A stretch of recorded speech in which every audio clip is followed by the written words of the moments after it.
எல்லாரும் கியாமத்தினுடைய நாளையில் துடித்து போகக்கூடிய நாள். சித்திகுல் அக்பர் படிக்கிறார்கள், ஜுதுபி லுதுபிக யா இலாஹி மன் லஹு ஸாதுன் கலீல். கருணை இல்ல ரப்பே, குறைந்த அமர்களை கொண்ட இந்த சித்தியத்தின் மீது கருணை காட்டு ரப்பே. என்னிடத்தில் ஒண்ணும் இல்லைன்னு அவங்க படிக்கிறான்.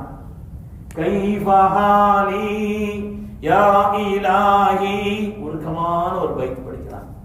அந்த பைத்தினுடைய முடிவுல சொல்றாங்க, ஐன மூசா ஐன ஈசா ஐன யஹ்யா ஐன மூசா அலைஹிஸ்ஸலாம் நஃப்ஸி நஃப்ஸின்னு சொல்வாங்களாமே. முதல் ரசூல் ஹஜ்ரத் நூஹ் அலைஹிஸ்ஸலாம் நஃப்ஸின்னு சொல்வாங்களாமே. ஈசா அலைஹிஸ்ஸலாமின் நிலை என்னவோ என்று சொல்வார்களாமே. இப்படியெல்லாம் நபிமார்கள் சொல்லக்கூடிய அந்த காலகட்டத்தில் யா உம்மத்தி என்று சொல்லக்கூடிய ஒரே